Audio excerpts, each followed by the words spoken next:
सभी को राम राम। मैं पारस गाबा हरियाणा पानीपत से एक बार दोबारा आप सभी का स्वागत करता हूं आपके अपने YouTube चैनल पर। जैसा कि हमारे सारे प्यारे व्यूवर्स जानते हैं कि हम हमारे चैनल पर गाड़ियों का बिल्कुल ऑनेस्ट ओनरशिप रिव्यू डालते हैं।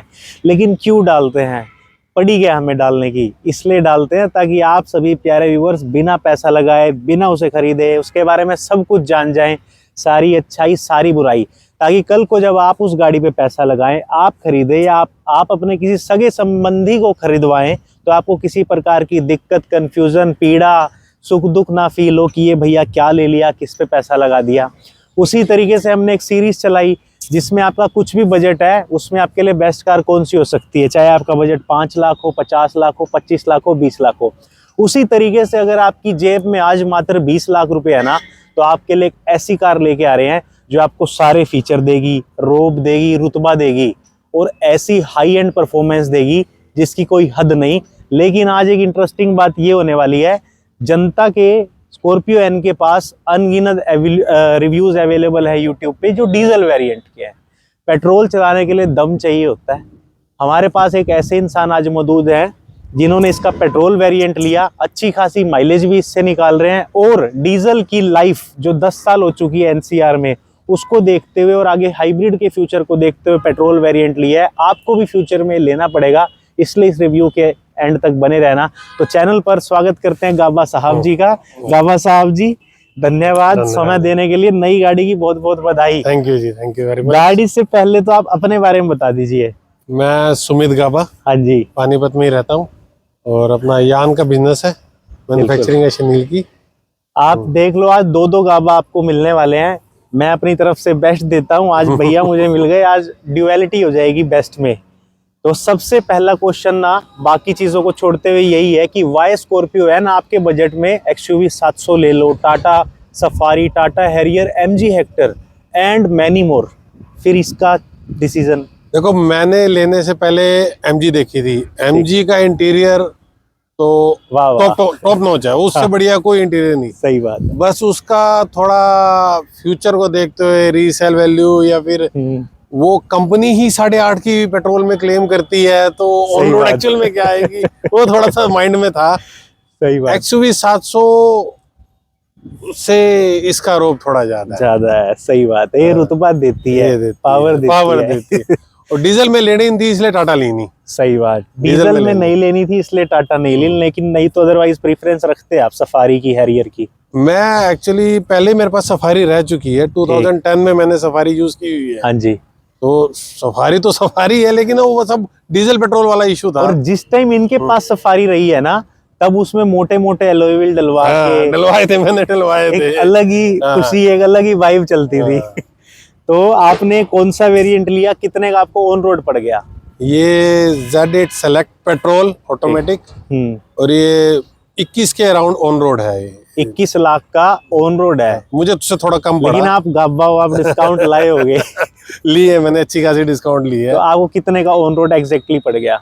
मुझे 20.5 के अराउंड पड़ गई। 20.5 लाख का Z8 select automatic petrol variant, और इसमें एक्सटेंडेड वारंटी मिली आपको? मिली। एक्सटेंडेड वारंटी 23,900 रुपए की उन्होंने एक्सटेंडेड वारंटी, वो भी फ्री मिल गई। प्यार मोहब्बत में दे दी। और कुछ एक एक्सेसरी भी मिली होंगी आपको? मुझे 30,000 रुपए की एक्सेसरी मिली है। मुझे समझ ही नहीं आ रहा था क्या डलवाऊं बाकी। सही बात है। कहने का मतलब ये है कि 20,50,000 में गाड़ी भी आ गई, एक्सटेंडेड वारंटी भी आ गई और साथ ही इसमें 30,000 की एक्सेसरी आ गई। लेकिन Z8 सिलेक्ट सबसे वैल्यू फॉर मनी वेरिएंट है।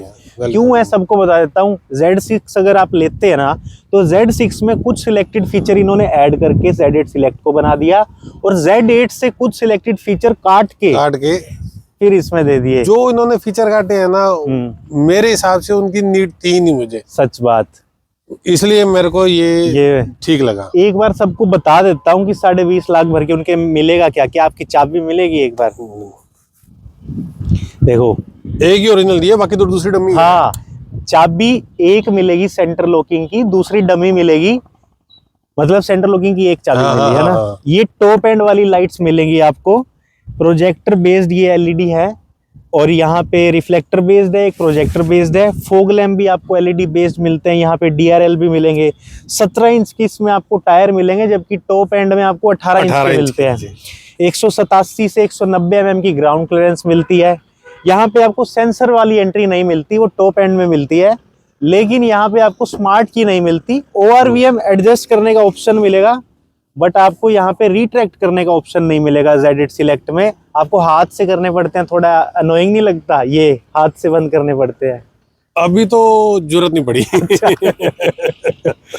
और यहाँ पे आपको लेदरेट चीजें मिलती हैं गाड़ी के अंदर, देखो लेदर टेक्सचर, ये जो सीट्स मिल रही है इस पे भी आपको लेदरेट टेक्सचर मिलता है, फैब्रिक टेक्सचर के साथ मिक्स, यहाँ भी आपको लेदरेट मिलता है।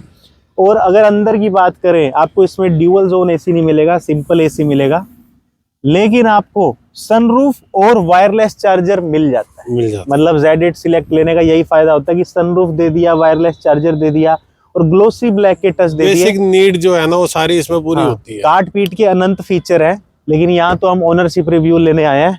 पीछे से एक बार सारे लुक्स देख लो, इसमें rear parking camera, rear defogger, wiper, ये सब मिल जाता है। मतलब आपकी जरूरत के तो सारे फीचर मिल गए, आफ्टर मार्केट कोई काम नहीं कर रहा ना बिल्कुल भी नहीं। लेकिन आपको कुछ ऐसा फील हुआ कि यार ये फीचर रह गया, काश ये मिल जाता? ये वाला जो हाथ से आपने जो बोला ना ORVM को, ये मेरी अर्बन क्रूजर में है, वो भी मेरे पास टॉप एंड है, और इससे आधे पैसों की आई होगी। हाँ, वो भी मैंने रोहतक से ली थी, ये भी मैंने रोहतक से ली है। रोहतक से अच्छा ताल्लुक है। तो अब आप ये बता दो, पेट्रोल वेरिएंट लिया, जब भी पेट्रोल वेरिएंट लेंगे तो 2 लीटर इंजन मिलता है इसमें आपको, जबकि डीजल में 2.2 लीटर मिलता है। लेकिन पेट्रोल में मैक्सिमम पावर इसकी है 200 bhp और टॉर्क है 380 न्यूटन मीटर की। डीजल लेते तो उसमें मैक्सिमम पावर मिलती है 172 bhp, लेकिन टॉर्क 400 न्यूटन मीटर की। टॉर्क ज्यादा, यानी कि पेट्रोल में पावर ज्यादा मिलेगी, डीजल में टॉर्क ज्यादा मिलेगी। लेकिन आपसे पूछना है, पहले तो पेट्रोल में रिफाइनमेंट बताओ कैसी है? एक नंबर, साइलेंट।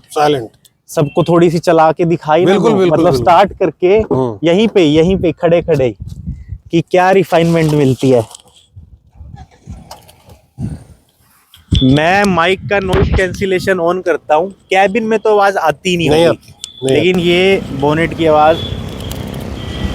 माइक भी नहीं हिल रहा, आप माइक हिल भी नहीं रहा। पास से देखो कि ये माइक हिल भी नहीं रहा। मतलब इस लेवल की टॉप नॉच रिफाइनमेंट मिल रही है। आवाज तो आई होगी थोड़ी बहुत, क्योंकि ये माइक बड़े सेंसिटिव होते हैं और कैबिन के अंदर बिल्कुल नहीं आती होगी, है ना? अब आप ये बता दो, इसमें टॉर्क कन्वर्टर है, ऑटोमेटिक ट्रांसमिशन है, 6 गियर वाला है। पहले तो गियर शिफ्टिंग में लैग, झटका या गियर शिफ्टिंग महसूस होती है? नहीं, एग्जैक्टली इतनी होती तो 19-21 होती है। 19-21 है, हाँ ठीक। इनके पास Audi A6 भी है, जो मतलब वो चलाते हैं, वो स्कॉर्पियो एन को चला रहे हैं। और मेरे बड़े भाई की है, वो मेरी नहीं है। एक ही बात है, बड़े भाई तो आपके है ना? मेरा है, बिल्कुल मेरा है। तो आप ये बता दो कि जो इसकी परफॉर्मेंस ऑल ओवर पेट्रोल और डीजल में, आपको एसयूवी, आपने सफारी भी चलाई और भी चलाई है, मेरे पास 120 500 भी रही है। तो अब आप पहली बार पेट्रोल एसयूवी चला रहे हो, कोई फर्क हमें जानना जरूरी हो, या कोई पावर, मजा कुछ पेट्रोल चलाने का? देखो, पेट्रोल का अपना मजा है, डीजल का अपना मजा है। इससे पहले जो मेरे पास वो थी, इको स्पोर्ट थी, ठीक, उसको तो जैसे मर्जी दौड़ा लो डीजल में। हाँ, इसको भी दौड़ाएंगे, लेकिन अभी इसके इंजन और पावर की तरफ सेटिस्फाई होना petrol. I am completely satisfied. लेकिन माइलेज एक बहुत बड़ा फैक्टर है, बड़े सेटिस्फाई नहीं हो पाते। लेकिन भैया से पूछते हैं, सिटी में क्या माइलेज निकाली इस पेट्रोल से? सिंगल डिजिट आती है। देखो, सिटी में सिंगल डिजिट आएगी। कितनी फिर भी आएगी? 8-9 की तो आई जाएगी। 8-9 की, ठीक। अभी भी ये 8 की माइलेज दिखा रही है सिटी में, 8 से 9 की पेट्रोल में। लेकिन हाईवे पे 12 तो कंपनी क्लेम करती है, तो 12 आ जाती है। अगर आप क्रूज कंट्रोल करके चलाओगे ना, मैंने जो भी चलाई थी जब मैं आया था, रोहतक से लेकर आ रहा था, मैंने क्रूज पे ही रखी थी। ठीक, तब आ गई। हाँ। आपकी रनिंग जनरली कितनी है? मेरी रनिंग नहीं है। ठीक, रनिंग नहीं है। दिन में maximum two maximum 10 kilometre. 10 kilo, मतलब महीने में 300-400 किलोमीटर ये कार चलती है। अगर आउटिंग के लिए चलेंगे तो 500, इससे ऊपर नहीं। ठीक।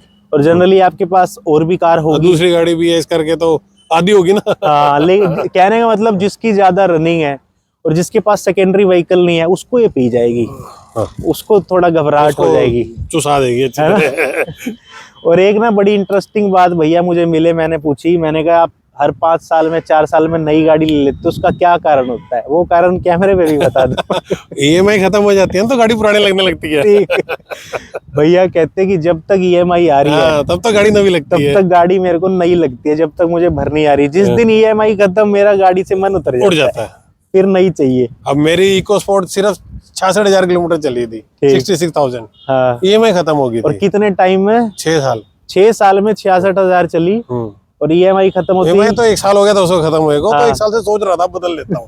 जिस दिन हुआ उस दिन गाड़ी बाय गई। Bye bye. ठीक है, एक चीज साइड से मुझे बता दो, आपने जितनी भी चलाई अब तक, आपको कार में जैसे 190 mm की ग्राउंड क्लियरेंस मिलती है, SUV स्टांस है, तो इसमें आपको बॉडी रोल और ये मैनूवर करना सिटी में मुश्किल लगा? बॉडी रोल फील हुआ? बॉडी रोल थोड़ा सा तो फील होता है, देखो SUV है, बॉडी रोल फील होता है।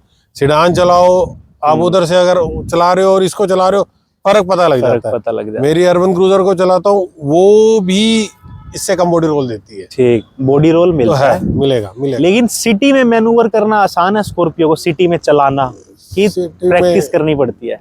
नहीं, ऐसा कुछ नहीं है। देखो जी, मेरे को 97 से कार चला रहा हूँ। हाँ, हम तो आधी उम्र होगी नहीं सही बात गाड़ी है। चलाते लाते, तो कुछ नहीं, फर्क नहीं महसूस। लेकिन एक चीज आप कंफर्म कर दो, टाटा की कार्स में ए पिलर बहुत हैवी होते हैं सेफ्टी के लिए, तो उसको मैनूवर सिटी में करना और इसको मैनूवर सिटी में करना, किसको ज्यादा आसान है चलाना? ये ज्यादा इजी है। ये ज्यादा इजी है। पहले मेरे पास सफारी थी, हाँ तो थी भी 2010 वाला, वो पुराना डायकोर इंजन था। हाँ, तो उसके मुकाबले तो फिर ये चीज थोड़ी सी आसान है। अपग्रेड ही है। ठीक है। और स्टीयरिंग की फीडबैक को लेके एक नंबर। इसका तो मक्खन। इलेक्ट्रिक स्टीयरिंग है, मक्खन मैं है। एक्चुअली पहले सोच रहा था कि वो थार लेते हैं। हाँ, थार रॉक्स थार मैंने, वैभव मेरा फ्रेंड है, मैंने उसकी 1 घंटा रखी थी। ठीक। वो मेरी अर्बन क्रूजर का रिव्यू कर रहा था, तो 1 घंटा मेरे पास थी, तो मेरा 1 घंटे में दिल पूरा हो गया। और वो भी पेट्रोल थी? वो भी पेट्रोल थी। सही सही। वो भी सही। पेट्रोल थी। पेट्रोल सिर्फ अमीर आदमी लेते हैं, ये भी जान लो। क्यों भैया? एक इसकी 7 सीटर पोजीशन को लेके मुझे आपसे पूछना है कि जो इसकी 3rd रो है, हाँ जी, इसकी जो 3rd रो है, ये 3rd रो आपके घर में है बच्चे जो पीछे बैठे हो? नहीं, फैमिली हमारी टोटल अब तक 5 जने हैं। तो ये 3rd रो आपके काम नहीं आई? नहीं, तब से जिस दिन से लिया उस दिन से ऐसी है ये। लेकिन 3rd रो का कंफर्ट कुछ बैठ के देखा हो कभी किसी ने? अभी तक चेक ही नहीं हुआ है ना? मैं कह रहा हूँ जब से लिए तब से ये सीट भी ऐसी लेटी हुई है। वैसे मेरा एक बात आपसे भी कर लेता हूँ, इनको भी बता देता हूँ, ये 7 सीटर है, 1-2 घंटे का सफर है, सामान लेके नहीं जाना तो 7 लोग जा सकते हैं। हाँ, लेकिन लंबा सफर है तो पहली बात तो 5 जाओगे, उनका सामान रखोगे कहाँ? 7 लोग बैठ जाएंगे, उनका सामान नहीं आ सकता, फिर वो छत पे रखना पड़ेगा। तो काट पीट के 5 सीटर ही है आजकल गाड़ियां। सारी गाड़ियां आप जितने मर्जी एसयूवी में चले जाओ, हमारे पास फॉर्च्यूनर भी है, उसमें भी नहीं आता। उसमें भी नहीं आता है ना? उसमें भी नहीं आता। सही बात है, मतलब ये नाम का होता है भाई, मोटा मोटा आ ठीक गया। है कि वैसे हाँ। 460 लीटर ये बोलते हैं। इतनी बड़ी फैमिलीज अब है भी कहाँ। सही, ये बात सही गई। और ये 460 लीटर का पता नहीं इसको लिटा के बोलते हैं, लिटा कर बोलते है ना? इसमें तो नहीं हो सकता। ये तो मेरे ख्याल से 180-90 ही होगा। सही जितनी बात, ग्राउंड क्लियरेंस है उतना ही है। उतना ही है। और अगर हम बात करें, इसमें एड्रोनिक्स मिलता है आपको? अभी एक्टिवेट नहीं हुआ, मेरे आज बात हुई एक्टिवेट थी। किया नहीं नहीं, उन्होंने? अभी एक्टिवेट नहीं हुआ। और इसमें जैसे स्क्रीन है, आपको एप्पल कारप्ले, एंड्रॉइड ऑटो सारे फीचर देती है। हाँ जी, हाँ जी, हाँ जी। इसमें अब तक कोई लैगिंग महसूस हुई नहीं, हो, अभी तक कोई अटका हो? नहीं, अभी तक नहीं हुआ, अभी तक हुआ नहीं। अब काफी इम्प्रूवमेंट हो गई है, सॉफ्टवेयर अपडेट्स आते जा रहे हैं ना। जब ये नई नई आई थी सबके अटकते थे। नए आए थे तब अटकते थे, मैंने भी देखा था 1-2, तो मेरा अभी तक ऐसा कुछ हुआ नहीं है। ठीक है। अच्छा, और आपकी हाइट भी अच्छी खासी है, 6 फुट की। 6 फुट की हाइट है मेरी। तो आपको इसका सीट्स एंड कंफर्ट अपने हिसाब से सेट हुआ है। नहीं, और अच्छा लगा? अच्छा लगा। सीट्स एंड कंफर्ट पूरा ऐसे दिखता है, बोनट वगैरह सारा कुछ दिखता है। हाँ। पता लगता है कि हाँ भी ठीक है। और एक लाइट्स को लेके मुझे ये जानना है, ये हेडलाइट का जो थ्रो होता है, थ्रो इसका थोड़ा सा कम है। आपको थोड़ा एवरेज लगा? हाँ, एवरेज लगा। और ये थोड़ा वही बात है, वैसे टॉप एंड की है ये। हाँ हाँ, वो तो, लेकिन एवरेज लगा।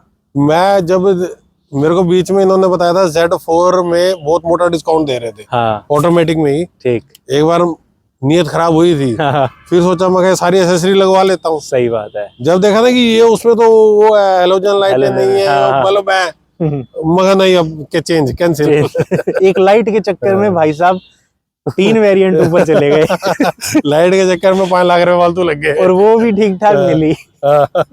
वो भी ठीक ठाक मिली। और इसमें ना टॉप मॉडल में सोनी का म्यूजिक सिस्टम सपोर्ट करता है, स्पीकर्स एंड वूफर्स। इसमें नॉर्मल आते हैं। नॉर्मल आता उनकी फीलिंग वाइब कैसी लगी? है। अभी तक मैंने म्यूजिक को इतना एक्सप्लोर ही नहीं किया, ज्यादा मेरे को explore टाइम नहीं ज्यादा मिला ही नहीं इसके साथ, थोड़ा काम में बिजी होने की वजह से सही ना, बात, सही मैं बात। अभी इसका एक्सप्लोर ही नहीं कर पाया गाड़ी को ठीक ढंग से। ठीक ठीक।